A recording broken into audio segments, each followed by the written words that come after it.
De verdad que el Señor tiene muchas sorpresas para sus hijos. Gloria a Dios, qué bueno. ¿Estamos preparados para escuchar la palabra? Amén.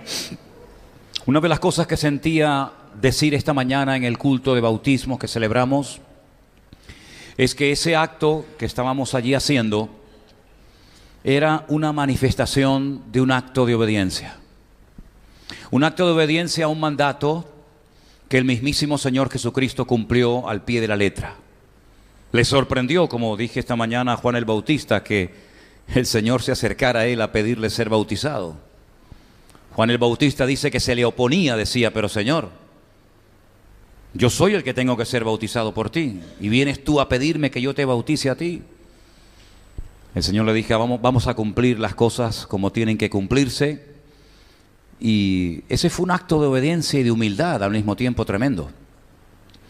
Y yo quisiera en esta tarde decirles a todos y a cada uno de ustedes y a los que nos escuchan y nos ven, que la obediencia interioriza esa verdad en tu vida. Cada vez que hay un acto de obediencia, lo cual significa que hay un acto de renuncia a algo por nuestra parte, siempre hay bendición detrás de todo eso, siempre, siempre. Y si no la hubiera, igualmente deberíamos de obedecer, porque la obediencia no es que yo entiendo y luego cumplo. A veces cumplo, a veces obedezco, pero no entiendo, pero acepto, porque sé que si mi Señor Jesucristo fue obediente hasta la muerte y muerte de cruz, ¿cómo nosotros no vamos a hacerlo? Eso dice la Escritura en la carta a los Filipenses, que fue obediente hasta la muerte y muerte de cruz. Para más INRI. Ahora, yo quisiera en esta tarde hablar de algunos personajes que por lo que hicieron y por la forma como se montaron la vida, pasaron a la historia, porque en momentos puntuales de su vida no siempre fueron todo lo obediente que deberían de haber sido. Pensaba en el día de hoy, en aquel profeta que el Señor permitió que su nombre estuviera en la Biblia y su historia también, en un pequeño libro que lleva su nombre, Jona o Jonás, que significa paloma. Este hombre era un profeta verdadero de Dios. Los profetas eran gente realmente con un sentido del deber y de la responsabilidad muy elevado, porque ellos sabían perfectamente que un profeta era como un vocero, un instrumento que en momentos puntuales Dios utilizaba para traer palabra al pueblo o a un rey o a una persona en particular. La gente en aquellos tiempos dependía 100% de los profetas.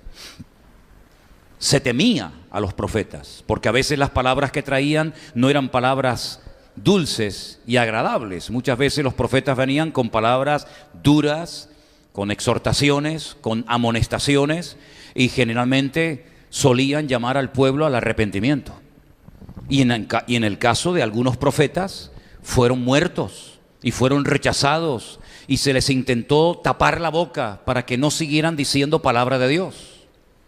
Pero este profeta, llamado Jonás, dice la Escritura, que un día recibe un llamado un tanto extraño, porque que yo sepa, antes de este profeta, nadie había sido comisionado, nadie había recibido un llamamiento como el de él.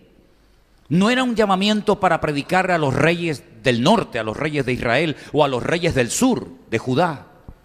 No fue ungido y capacitado por el Señor para ser un profeta en su tierra durante su generación, durante su tiempo, sino que curiosamente Dios tenía otros planes para él.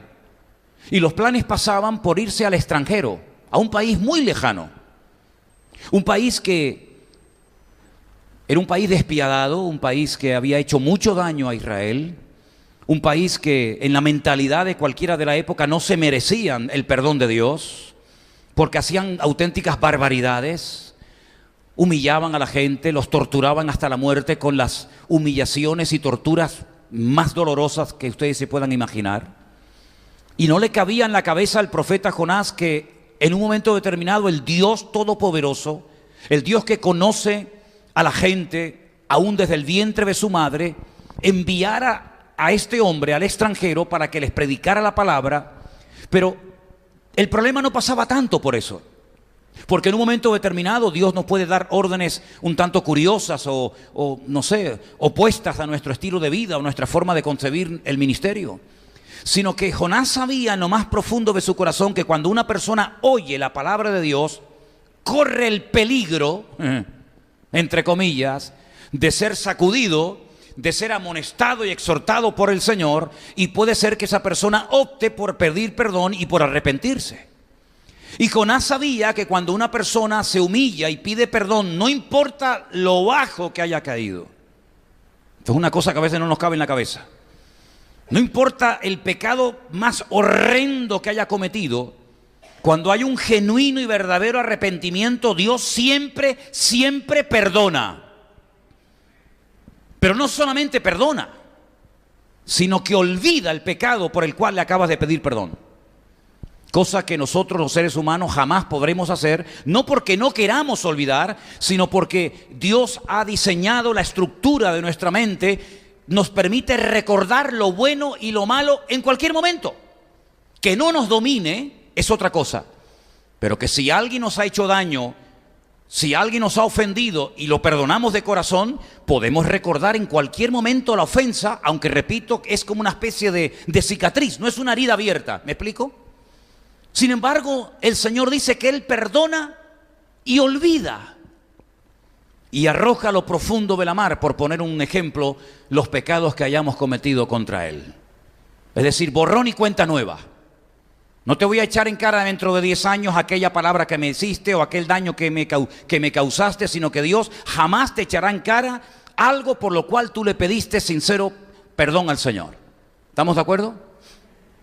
Así que Jonás sabía perfectamente que si el Señor lo manda al extranjero a predicar la palabra, lo más probable es que algunos en la ciudad de Nínive, al oír semejante palabra, que ahora les voy a decir en qué consistía, procedieran al arrepentimiento y Dios los perdonara.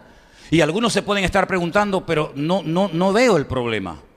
Porque en el fondo, cuando una persona predica, sea Jonás, sea Isaías, sea Manolo Sierra o sea quien sea, lo que en el fondo, y no sería honesto por nuestra parte decir lo contrario, es que lo que queremos es que la persona entienda el Evangelio y que proceda adecuadamente conforme a la palabra recibida, que se arrepienta, que confiese su pecado delante de Dios y que cambie su modelo y estilo de vida, ¿sí o no?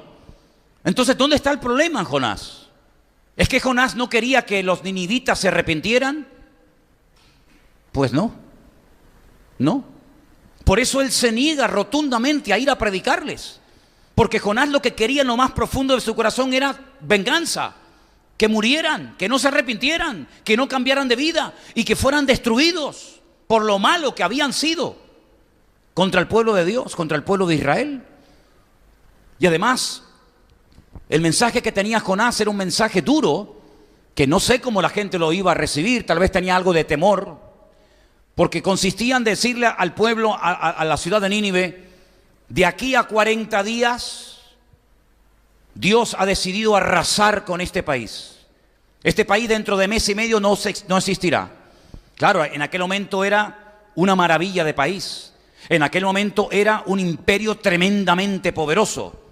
La soberbia y la arrogancia era la tónica y la característica de los ninivitas. Por lo tanto, ir a decirle a esta gente que está en la cúspide, que si no hay un cambio, si no hay un arrepentimiento, en 40 días todo lo que veían, todo lo que tenían, sus casas, etcétera, etcétera, lo perderían, era un auténtico disparate. Podían mofarse del profeta y decir, otro loco más, otro más que viene. O simplemente la gente decir, mira, callen a ese hombre, córtenle la cabeza, crucifíquenlo, empálenlo, hagan lo que quieran, pero ¿cómo que dentro de 40 días nuestro pueblo, nuestra tierra, de la cual estamos tan orgullosos, no va a existir? ¿Este de qué va? Jonás se rebela y desobedece a Dios. Todos sabemos la historia, ¿verdad? El libro de Jonás tiene varios capítulos y en los primeros vemos a Jonás con una lucha interior increíble, hasta el punto que dice que él desciende de Jerusalén, se va hasta la costa. Y en aquel tiempo había un puerto, luego después se construyeron otros, como por ejemplo el de Cesarea la Marítima, ciudad que mandó hacer en honor del César de Roma un rey llamado Herodes, uno de los tantos Herodes que hubo. Pero en aquel tiempo el puerto principal estaba en lo que nosotros conocemos con el nombre de Jope, que su nombre siempre fue Jaffa, que es una de las ciudades más antiguas del mundo. Él desciende a Jaffa, a Jope, compra su pasaje con la intención, como dice la Escritura, de huir. ¿Huir de quién? Puedes huir de tu marido, puedes huir de tu mujer, puedes huir del jefe, puedes huir de tus hijos, puedes huir del jefe, pero huir de Dios. Tan necio eres, tan ignorante eres que crees que te puedes esconder en alguna parte de la tierra de Dios. ¿Tú sabes de quién estamos hablando? Cuando Él está en todas partes, cuando Él lo conoce todo, el creador del universo. Como decía el salmista, si voy al desierto, allí estás tú. Si subo a la montaña, allí estás tú. Si voy al Seol, allí estás tú. ¿Dónde me podré esconder de Dios? Tienes el mismo espíritu y la misma actitud de Adán, que también era otro que pensaba que se podía esconder de Dios. Bueno, pues él cree que puede huir de Dios, porque en la mentalidad judía se creía que cuanto más lejos viviera un judío de Jerusalén, más lejos estaba de la presencia de Dios. Tenían esa mentalidad de círculos concéntricos, ¿no? Si estás en Israel, bueno, estás cerca de Dios, pero si en vez de en el norte de Israel vives, por ejemplo, en Judea, pues estás más cerca de Dios. Y si dentro de Judea vives en Jerusalén, pues estás mucho más cerca de Dios. Y si estando en Jerusalén vas al templo, pues más cerca de Dios. Y así iban como estrechando el lugar donde Dios vivía en aquellos tiempos. Y entonces él decía, si me voy de Jerusalén, donde Dios tiene su gloria, donde Dios tiene su casa, el famoso templo de Jerusalén, me podré esconder y huir de la presencia de Dios. ¿Qué trajo todo esto como consecuencia a la vida de Jonás? Una tormenta sin precedentes. Su vida ya era una tormenta. Y cuando la vida de un ser humano es una tormenta, todo lo que te rodea es una tormenta. En lo natural y en lo espiritual. Se monta en el barco, se dirige rumbo a Tarsis, una localidad al sur de España, concretamente en la provincia de Huelva, y él va en ese barco creyendo que se ha salido con la suya. Claro, cuando uno peca, cuando uno desobedece a Dios, hay un tiempo en el que parece que no pasa nada, en el que parece que todo te sonríe, las puertas se abren, eres popular, eres querido. Es como el hijo pródigo, que cuando se marchó con la bolsa llena de dinero y con buena ropa y con salud, pues ya soy libre, ya puedo hacer lo que me da la gana. Ya no estoy bajo la mirada de mi padre, ya no me dicen mis hermanos lo que tengo y lo que no tengo que hacer, pero llegó un tiempo en el que la tortilla se dio la vuelta, amigo. Y llegó un tiempo en el que perdió el dinero y perdió las amistades y perdió la salud y perdió casi la vida, hasta que vuelve en sí y retorna al hogar del Padre. Pues a este igual. Sale del puerto, seguramente un día maravilloso, sol precioso, las gaviotas por el cielo, algún delfín por el camino, el agua turquesa del mar Mediterráneo, y todo va a las mil maravillas. Me he salido con la mía. No voy a Nínive, se van a morir dentro de 40 días, que en el fondo es lo que quiero, y aquí no ha pasado nada. Dios nunca pierde, no te olvides eso, ¿eh? Puedes ganar un par de partidas, pero al final, Dios siempre va a ganar. Y lo que ocurrió fue que comenzó una tempestad de tal magnitud que aquellos marineros que estaban acostumbrados a aquella vida dura y abnegada como es la vida de cualquier marinero, llegaron a temer por su propia vida. Comenzaron a aligerar y comenzaron a echar por la borda cantidad de cosas, tratando de aligerar la nave. Pero aquello iba cada vez a peor y a peor y a peor. Los marineros, que eran y son muy supersticiosos, comenzaron cada uno a clamar a sus dioses, depende del que tuvieran. Si eran de origen griego, tal vez estarían orando y clamando a Poseidón, rey de los océanos. En fin, cada uno clamaba a su dios.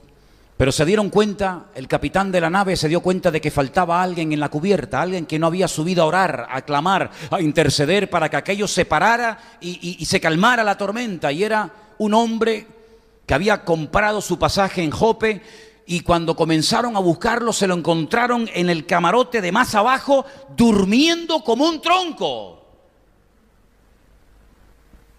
Y el capitán lo despierta y le dice, pero dormilón, así lo llama, dormilón, ¿no te das cuenta que vamos todos a morir? Clama a Dios, a tu Dios clama, a ver si tu Dios es el que nos responde. Nos da igual quien responda, Poseidón, Moloch, Quemos, Baal o quien sea. Pero tú, ¿quién eres? ¿Tú a qué te dedicas? ¿Cómo estás con esa pachorra? ¿Cómo estás con esa indiferencia? Y le dice, yo soy un profeta del Dios vivo y verdadero. Yo estoy huyendo de la presencia de Dios porque no quiero ir al lugar donde Dios me ha mandado. Y entonces dice la Biblia que Jonás propone algo que los desconcierta a todos y los deja a todos con la boca abierta. Y le dicen, la única manera de que esto cambie es que me tiren a mí por la borda. Y en el momento en que me tiren a mí por la borda, les aseguro que la tempestad se convertirá en una gran bonanza. Ay, amigo. Pero si tiramos a este hombre por la borda, lo más probable es que muera.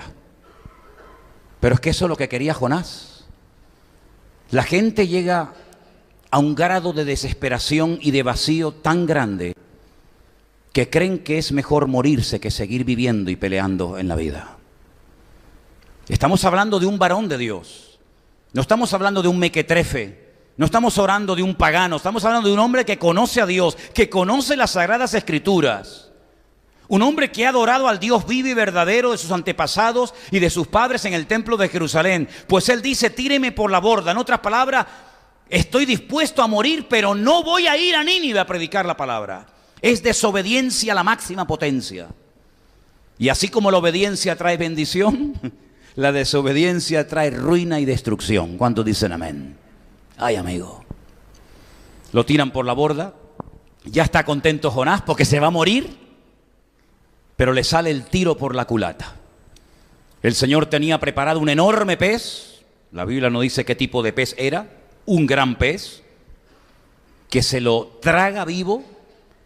Lo más normal es que el efecto de los jugos gástricos lo hubiera terminado despedazando, pero ocurre todo lo contrario. Jonás entra más que en un pez, en una gran coctelera, donde empieza a ser sacudido.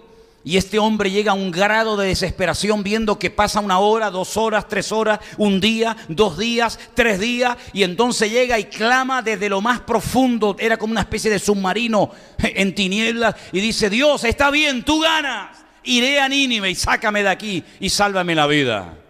Y entonces el pez llega a la orilla del mar donde estuviera. Lo vomita. Es decir, que la colonia que Jonás llevaría durante días encima tenía que ser algo horroroso. Y Jonás, todo lleno de lo que ustedes se puedan imaginar, se va rumbo a Nínive. Es más o menos así la historia de este profeta Jonás. Jonás al final da su brazo a torcer, llega a Nínive, predica, y en fin, ya saben todos el resto de la historia. Pero la primera parte de la vida de Jonás es tortuosa, es una tormenta terrible, personal y colectiva. Todo lo que toca, todo lugar donde va Jonás, como él está mal, pone mal a todo el mundo. Es como el que está bien, el que está con la bendición de Dios, transmite bendición, ¿sí o no? Pues el que está mal exactamente igual. Él está mal y todos los que están en el barco están mal y todo lo que toca está mal, porque lo que transmite es ruina, muerte, desesperación y desobediencia. Porque transmitimos no solamente a nuestros hijos, pues la parte genética, ¿verdad? Sino que a veces también transmitimos nuestro espíritu a los demás, queramos o no. Sin embargo, hay otro personaje en el Nuevo Testamento que pasó una tempestad terrible, pero terrible. Yo diría que aún peor que la que Jonás atravesó, porque la de Jonás no duró tanto tiempo. Pero la tormenta de la cual vamos a hablar ahora en el capítulo 27 del libro de los Hechos, es una tormenta que duró más de 3 semanas. Y toda la tripulación, más de 270 marineros y presos y soldados que viajaban desde Israel hasta Roma, creyeron que no se salvarían y que todos morirían tarde o temprano. Pero es que en ese barco iba otro varón de Dios. Lógicamente no era Jonás, era otro varón de Dios. Pero miren qué diferente atravesar un problema en la vida sin Dios y atravesar un problema en la vida con Dios. Miren qué diferencia pasar una tormenta por desobediencia a pasar una tormenta por obedecer al llamado de Dios. Leamos en el libro de los Hechos, capítulo 27, a partir del verso 13 en adelante. Preste atención, por favor. Soplando una brisa del sur, pareciéndoles que ya tenían lo que deseaban, levaron anclas e iban costeando la isla de Creta. ¡Uy, qué vientito más rico! Se hincharon las velas. Vamos a ir costeando la isla. Es una brisa que nos puede llevar a buen puerto. Ya. Fíjate, una brisa suave, apacible y dulce en lo que se va a convertir. Pero no mucho después, dio contra la nave un viento huracanado llamado Euroclidón, un dios de la mitología griega tan terrible y tan perverso que tomaron su nombre para hablar de un viento que viene en diagonal y que no hay forma humana de controlarlo y que es tremendamente peligroso porque no puedes navegar ni a sotavento ni a barlovento, sino que es un viento que es imposible hacerte con él y que te puede llevar a la ruina y a la muerte. Todo empezó con una brisa muy apacible. Por fin tenemos lo que queremos. Se ha convertido en un viento huracanado, fuerza 4, fuerza 5, vete tú a saber, llamado Euroclidón.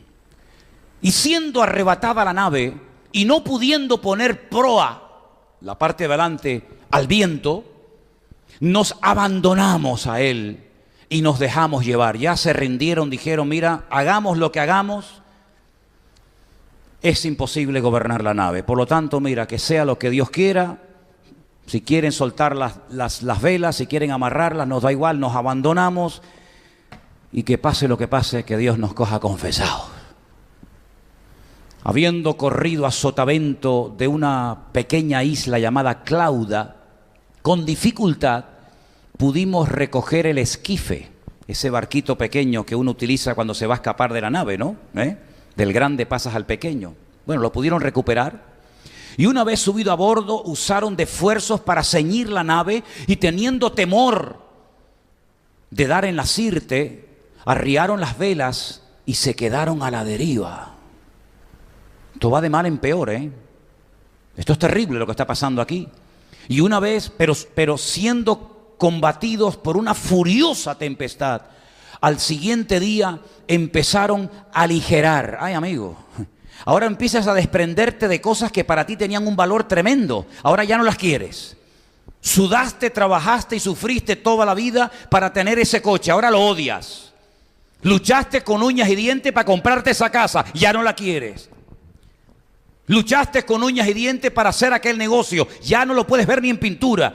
Y ahora la nave que iba cargada con todo tipo de especias y con todo tipo de productos maravillosos, ahora resulta de que ya no sirven. Ahora son un lastre. Ahora me pesan demasiado. Ya no quiero saber nada de esto. Y comienzan a tirar y a tirar y a tirar por la borda todo el patrimonio y la riqueza que llevaba ese barco.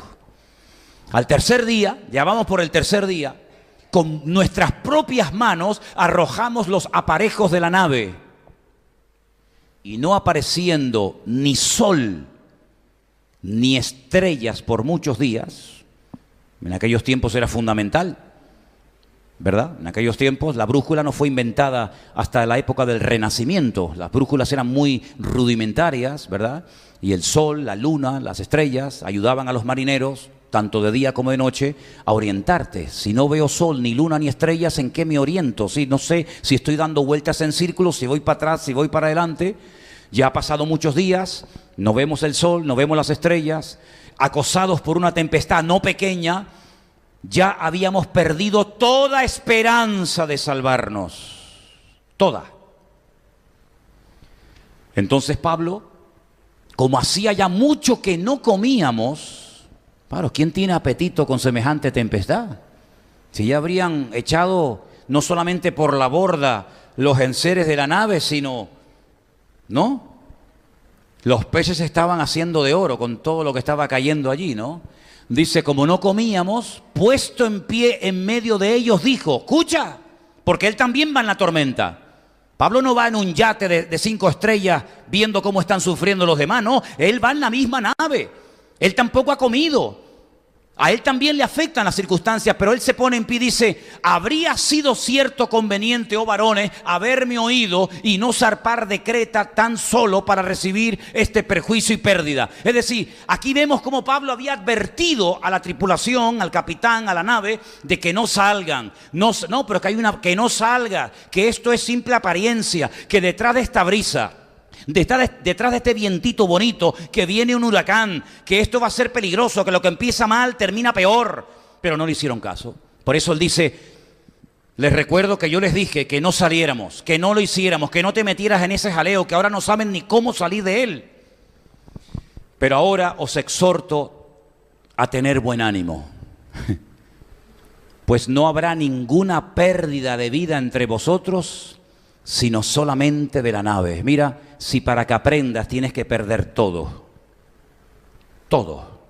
empezar de cero, y que solamente te quede la vida, ha merecido la pena. Porque algunos ni perdiendo la vida aprendieron. Así que es mejor perder la nave, tirar las joyas, tirar toda la comida por la borda, pero por lo menos conservemos lo más valioso que tiene un ser humano, que es la vida. Porque esta noche, ay Dios mío, esto es increíble. Esta noche ha estado conmigo el ángel del Dios de quien soy y a quien sirvo. El ángel del Dios al que sirvo, pero ¿por dónde se metió? ¿Por dónde vino? Él entró en mi camarote. El ángel del Señor, la presencia de Dios está en este barco.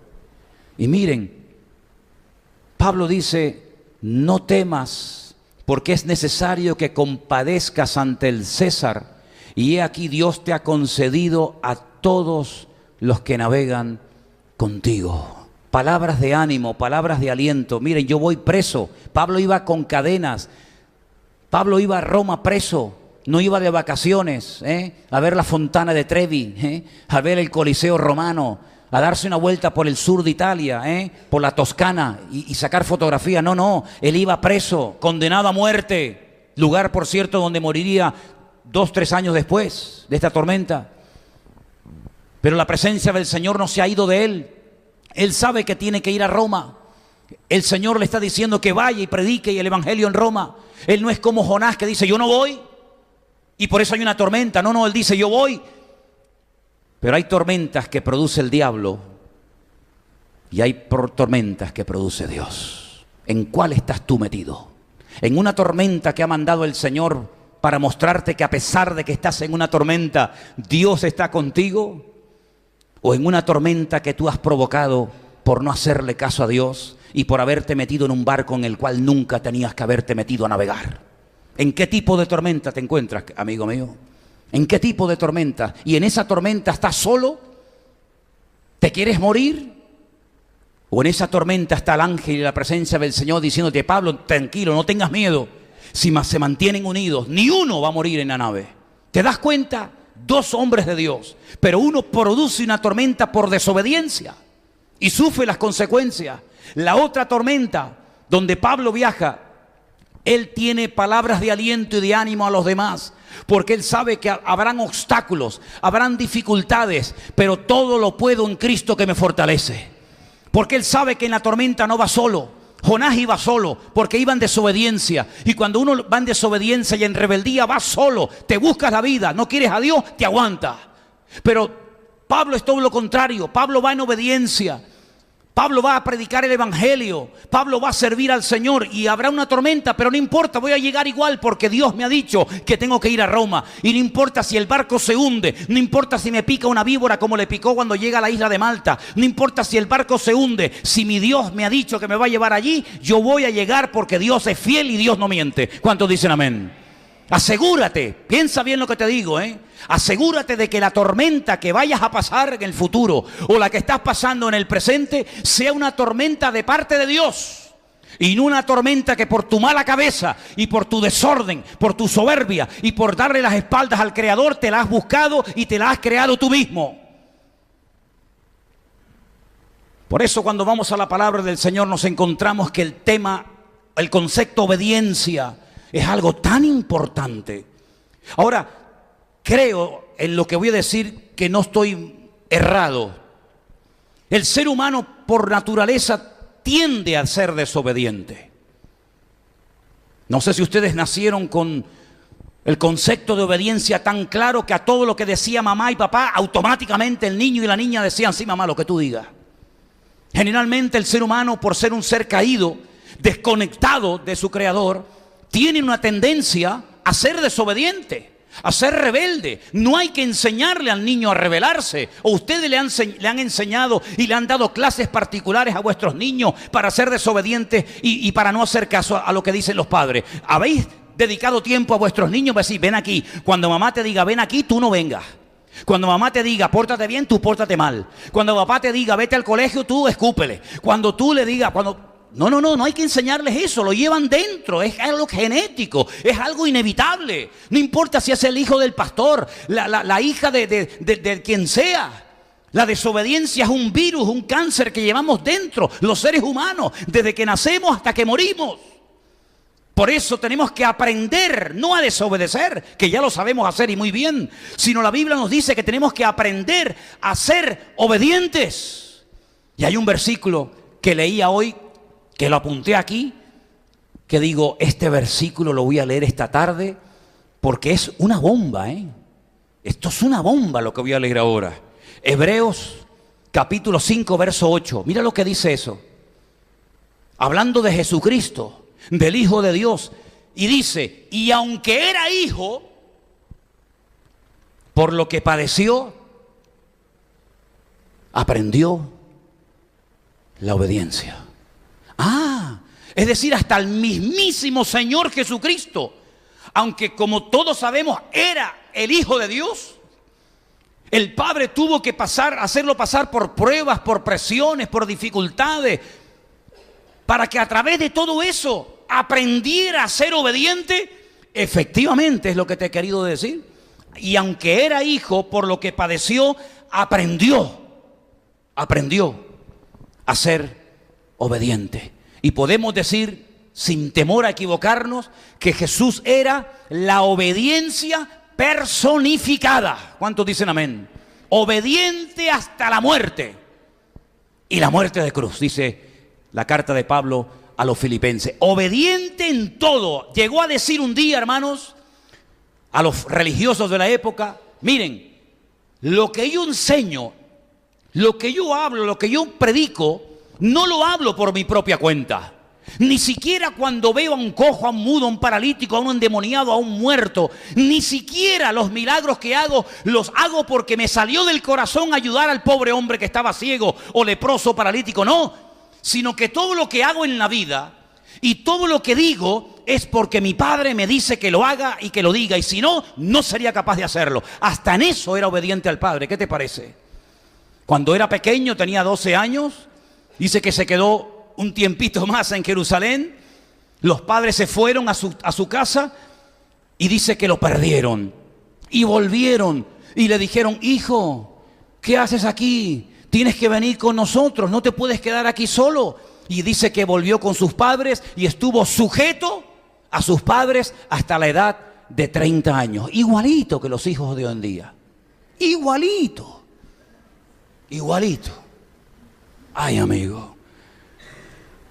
Llega Israel, el pueblo de Israel, y observa que el líder espiritual del país, un profeta, también los consideran el último juez de Israel, el profeta Shemuel, el que oye a Dios, tiene 2 hijos que son un desastre. No salieron al padre. Los ancianos de Israel se le acercan y le dicen, por favor, cuando tú mueras, no pongas a ninguno de tus hijos al frente del país, porque estos nos llevan a la ruina.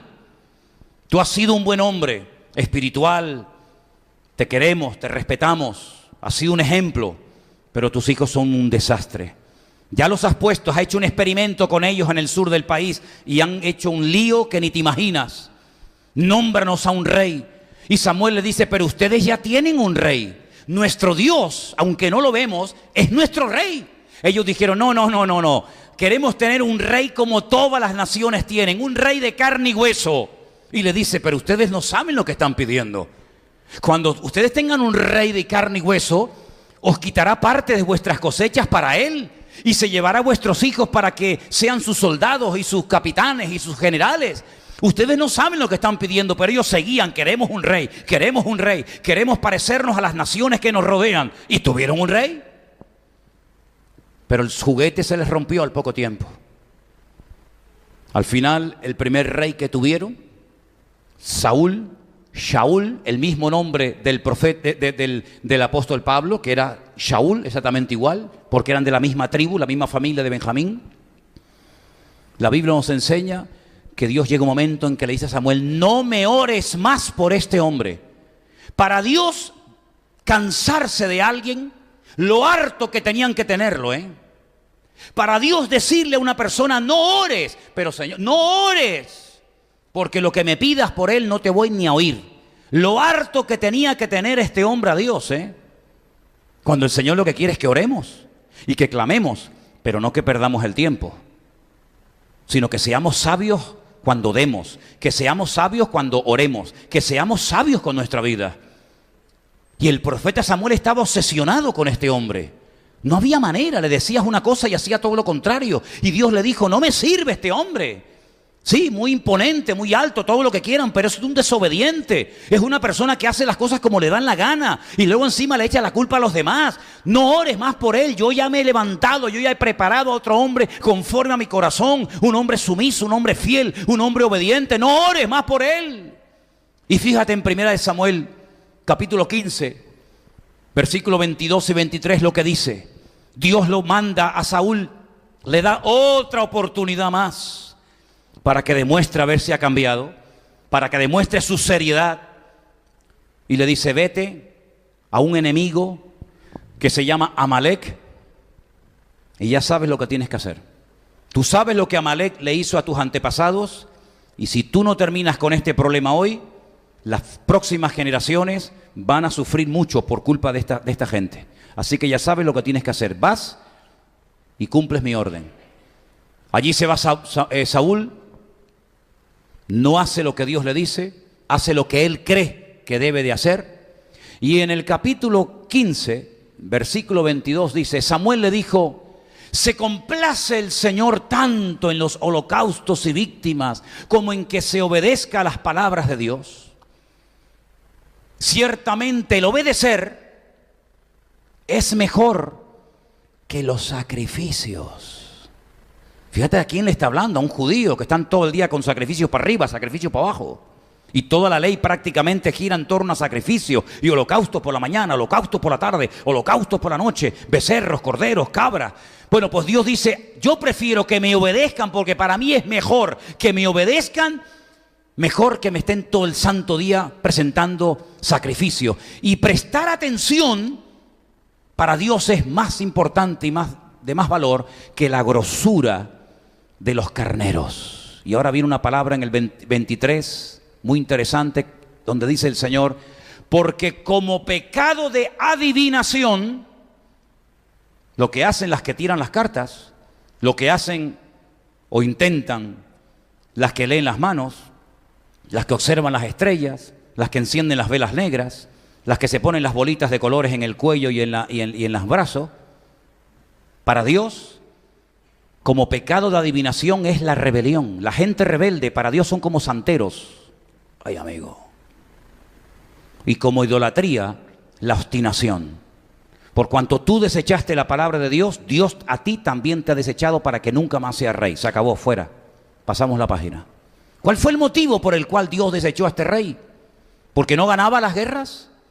¿Porque no cantaba bien? ¿Porque no tocaba un buen instrumento? ¿Porque tenía mala puntería con el arco, con la flecha? No, por desobediente. Y tú dices, bueno, pues tampoco es para tanto, ¿no? Él iba a la guerra y mataba a un montón de filisteos y obtenía grandes victorias, sí, pero más importante que lo que haces es lo que eres. ¿Me habéis oído? Más importante que lo que haces, que no digo que está mal, más importante que lo que haces o lo que tienes, es lo que eres. Y eres un desorden de persona, eres un desobediente. Y Dios lo desechó. ¿Qué te parece?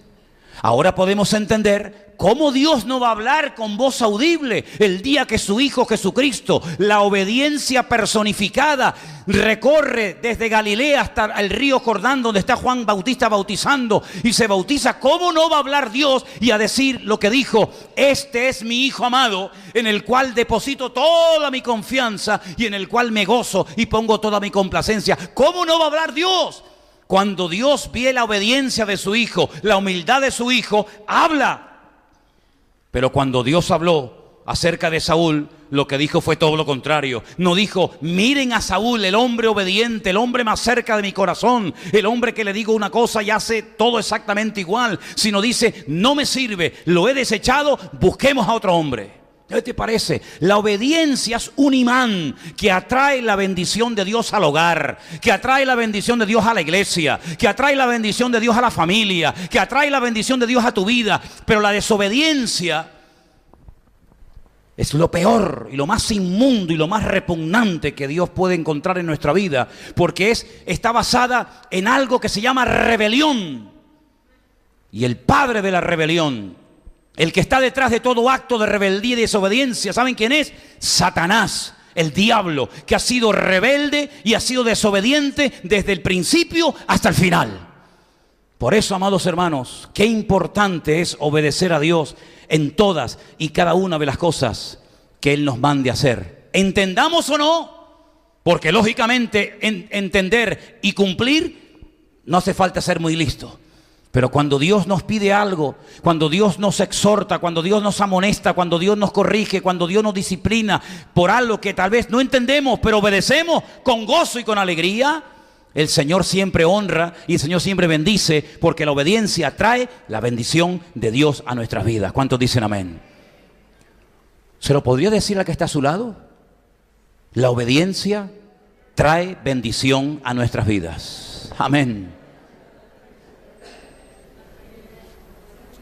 El último texto que quiero leer está también en Hebreos, capítulo 12, versículo 5. Este es el último texto que voy a leer en esta noche y tiene que ver con la forma como Dios nos va a tratar y nos va a conducir para que podamos convertirnos poco a poco, día a día, en creyentes obedientes. Hebreos capítulo 12, verso 5, dice así la palabra de Dios. ¿Ya habéis olvidado la exhortación que como a hijos se os dirige? Y ahí viene la exhortación. Hijo mío, no menosprecies la disciplina del Señor, ni desmayes, no te derrumbes, no te desanimes, cuando eres reprendido por Él. Fíjense que ese artículo Él, en ese caso no es el artículo personal Él, sino que está acentuado, lo cual nos habla de Él, de Dios, ¿verdad? Y habéis olvidado, a ver, ¿dónde estoy? Porque el Señor al que ama, ¿así? Pues yo pensaba que al que ama no disciplina. Yo pensaba que un buen padre es el que le da todo lo que el niño pide y todo lo que la niña quiere. No, ese no es un buen padre. Estás malcriando. Y si te crees que por darle todo lo que el niño o la niña te pide eres mejor padre, te equivocas. Y te va a salir el tiro por la culata. Porque lo estás encauzando mal. Porque el día de mañana, cuando la vida le diga que no, como está acostumbrado a que todos le rían la gracia, lo va a pasar muy mal. Entonces, si lo quieres preparar de cara al futuro, hay momentos en los que hay que decir no. ¿Por qué? No. ¿Por qué? Porque lo digo yo. ¿Te parece poco argumento? Dice, ay, pero es que eso va en contra de la psicología moderna. Pero es que yo no soy un psicólogo, hermanos. Yo soy un predicador del bendito evangelio de Jesucristo. Y ahí me tiene sin cuidado lo que digan los psicólogos o lo que diga la sociedad. Dios, hay momentos que dice no. O hay momentos que dice sí. Y por eso ninguna disciplina, como vamos a ver, es producto de gozo. Pero dice que el que ama, el que es amado por Dios, Dios lo va a disciplinar y lo va a tratar. En este caso dice azotará, ¿verdad? Verso 7. Si soportáis, ahí está el tema, ahí está el quiz de la cuestión. Si soportáis la disciplina, Dios os va a tratar como a hijos. ¿Y si no lo soporto? ¿Si me rebelo y no me gusta? Bueno, vas a ver lo que te va a decir, pero dice, ¿qué hijo es aquel a quien el padre no disciplina? Mira cómo están los jóvenes hoy en día. El otro día estaba yo en la puerta de la iglesia y pasaba un padre y le había dicho al niño que no, que ya era la hora, que ya tenía que irse a casa a hacer los deberes, que era muy tarde, y el niño le fue dando patadas desde la esquina hasta la otra esquina, patadas y escupiéndole al padre y llamándolo de todo. Esa es la sociedad en la que vivimos. A mí ni se me ocurriría darle una patada a mi padre en aquellos tiempos porque me ponía la cabeza así. Pero si se os deja sin disciplina, de la cual todos han sido participantes, entonces sois. ¿Y cuántos bastardos hay en las iglesias, hermanos? ¡Qué fuerte!, ¿no? ¿Cuántos bastardos hay? Porque no se les puede decir nada. Las iglesias están llenas de bastardos. Los que no aceptan la disciplina del Señor no se pueden llamar hijos de Dios. Dice la Biblia que el que no acata, el que no acepta la disciplina, el trato de Dios, es tratado como un bastardo y no como un hijo. Imagínate tú. Por otra parte, tuvimos a nuestros padres terrenales que nos disciplinaban y los venerábamos, los respetábamos. ¿Por qué no obedeceremos mucho más al Padre de los Espíritus y viviremos? Aquellos, nuestros padres, ciertamente por pocos días nos disciplinaban como a ellos les parecía, pero para lo que nos es provechoso, para que participemos ¿de qué? De su santidad, de su misma esencia. Es verdad que ninguna disciplina, es lo que dije, ninguna disciplina al presente parece ser causa de gozo, sino de tristeza, pero después da fruto apacible de justicia a los que en ella han sido ejercitados. ¿Os dais cuenta? ¿Cuál es el método de Dios? Darnos donde más nos duele. ¿Cuál es el método de Dios? Tratarnos y moldearnos. Le contaba a las hermanas de Barcelona que en un viaje que hice hace unos años a una iglesia de la península, no vamos a especificar los lugares porque claro, pues aquí están con la lupa siempre mirando lo que dijo, lo que no dijo y después mañana me fríen a mensajes. Ay, ¿por qué dijiste esto? Bueno, en un lugar de la península, en un lugar de La Mancha, de cuyo lugar no quiero acordarme, ¿verdad? Bueno, pues me presentaron una vez, el pastor de la congregación me presentó a una muchacha que dice que había vivido en Tenerife y que era cristiana. Yo cuando la vi, con todos mis respetos, yo pensé que era Cristina, no cristiana, Cristina. Y le pregunté, ¿dónde te congregabas en Tenerife? Dice, no podía congregarme porque yo trabajaba en la noche. Digo, era sereno, el sereno de antiguamente, ¿no? Y trabajabas en la noche, ¿sí? ¿Dónde? En el sur de Tenerife. No era cuidando una obra que están aquí construyendo al lado de... En el sur de Tenerife trabajabas durante la noche.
Ya me lo has dicho todo.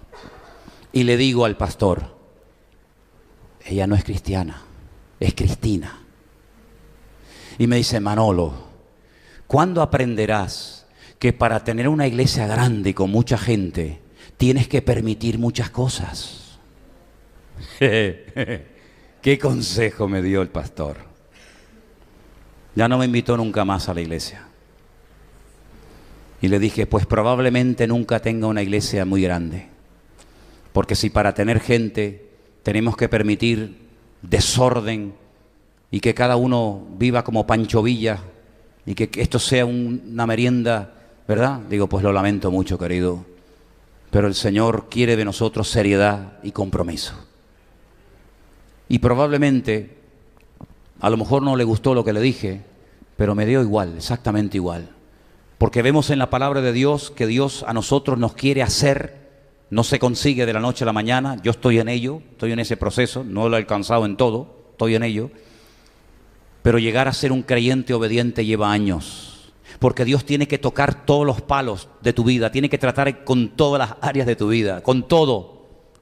Y somos un conglomerado de cosas, y cuanto más años tenemos, y cuanto más experiencia hemos vivido, y cuanto más cosas hemos experimentado, más todavía. Pero el Señor tiene todo el derecho de entrar en su casa, y su casa somos nosotros, somos el templo donde Él quiere vivir. Y Él, cuando entra a una habitación, dice: estos zapatos huelen mal, y estos calzoncillos no se dejan aquí, se dejan en el cesto de la basura, y esta toalla no se pone encima de la cama, esta toalla se pone en el baño. Y la loza no puede llegar hasta la loza, que un día vamos a tener que comprarnos unas pértigas para poder entrar a la cocina, porque ya no podemos ni entrar, o vamos a tener que saltar por la casa del vecino. Y Dios tiene todo el derecho de entrar y limpiar nuestra casa, nuestra mente, nuestros pensamientos, nuestras emociones, todo. Y poco a poco Él nos va a ir moldeando, y poco a poco Él nos va a ir tratando para que podamos llegar a ser gente obediente y no calientabancos, y no que vienen a una iglesia porque les gusta cómo predica el pastor, pero mírame y no me toques. Me gusta cómo predican, está bien el ambiente, se canta muy bonito, todo lo que tú quieras, pero mírame de lejos. No, el Señor no te va a mirar de lejos, el Señor te va a mirar de cerca y te va a decir: Pedro, ven para acá, Pablo, ven para acá, David, ven para acá, y nos va a tratar. Y yo le quiero pedir esta tarde al Señor que nos mire de cerca y que no nos suelte, porque sueltos sin Él somos muy peligrosos.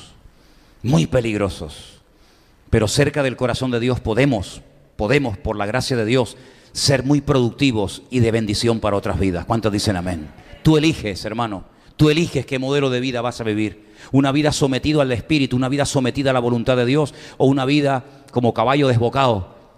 Entonces, en esta tarde te pido que cierres tus ojos, que inclines tu rostro y que oremos a Dios, y tome usted su propia decisión. Yo voy a tomar la que creo conveniente. Yo opto por el camino del cambio. Yo agacho las orejas, me humillo delante de Dios y le pido perdón, porque no siempre he sido todo lo obediente y todo lo ejemplar que debería haber sido, porque no siempre obedecemos a la primera. Pero que el Señor nos ayude a cambiar para bien. El mundo está tratando de cambiar a los jóvenes y decirles cómo tienen que peinarse, cómo tienen que vestirse, cómo tienen que vivir. El mundo está tratando de moldear a la iglesia, lo que tienen que permitir, lo que tienen que predicar, lo que no pueden comentar. Pero sin embargo, nosotros tenemos a un Dios con un manual, que es la Biblia. Babilonia intentó cambiar y transformar por fuera y por dentro al pueblo de Dios. Tal vez con algunos lo consiguió, pero con Daniel no pudieron. Con Daniel no pudieron. Cuando dieron aquel decreto: no se puede elevar oración a Dios alguno durante 30 días, Daniel dijo: así, pues ahora voy a seguir exactamente igual. Voy a seguir orando por la mañana, por la tarde y por la noche. Por la mañana, por la tarde y por la noche. No voy a cerrar las ventanas para que nadie me vea. No me voy a meter debajo de la cama para que nadie me descubra, sino voy a abrir la ventana. Y si me tienen que llevar al foso de los leones, que me lleven. Pero yo no voy a dejar de orar a mi Dios porque usted lo diga. Oye, hermano, se jugó la vida, pero Dios lo honró, porque Dios honra a los que le honran. ¿Se da cuenta? Si no se doblan ante la imagen que yo le he construido, seréis muertos en este mismo instante, arrojados a un horno de fuego. Podían haber dicho: bueno, ¿qué más da? Nos arrodillamos por fuera, pero en nuestro corazón adoramos al Señor, salvamos la vida. No, no nos vamos a postrar. Aunque te empeñes, nos des 300 oportunidades, no nos vamos a postrar. Porque nosotros solamente doblamos las rodillas ante nuestro Dios, no ante tus ídolos de madera o de piedra o de lo que sea. Y fueron lanzados vivos a un horno de fuego, atados de pies y de manos. Pero Dios estaba con ellos dentro y los bendijo y los prosperó. ¿Por qué? Porque eran personas obedientes, dispuestas a dar la vida si era necesario. Porque creían que Dios los podía librar.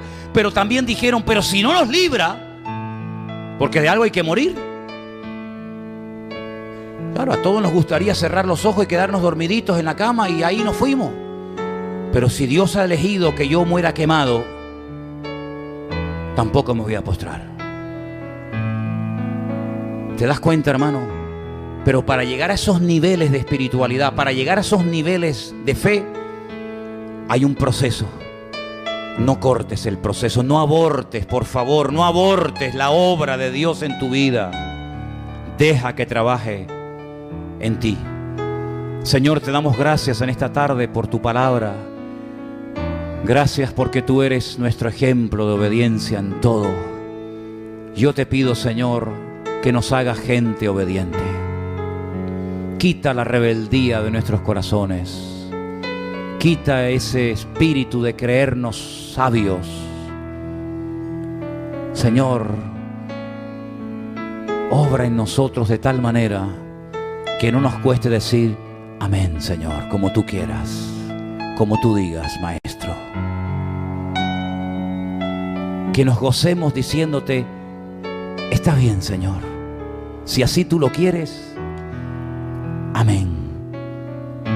Porque al final descubriré que la voluntad de mi Dios es santa, es buena y es perfecta para mi vida. Aleluya.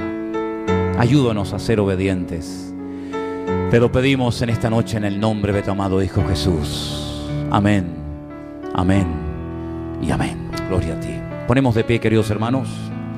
Nos preparamos para levantar la ofrenda, para levantar la ofrenda, para levantar la ofrenda, para levantar la ofrenda, para levantar la ofrenda, para levantar la ofrenda, para levantar.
solace through the storm, finding hope, a new dawn born.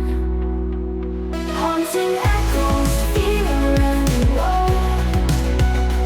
In the silence we all flow, through the shadows seeking light, fighting battles endless night. Whispers of a forgotten tale, echoes of love that couldn't sail. Through the night the stars align, guiding us through this endless climb. Haunting echoes, fear and woe. In the silence we all flow, through the shadows seeking light, fighting battles endless night. In the end we find our way, through the darkness light will stay. Together we will rise above, in the silence our hearts will love.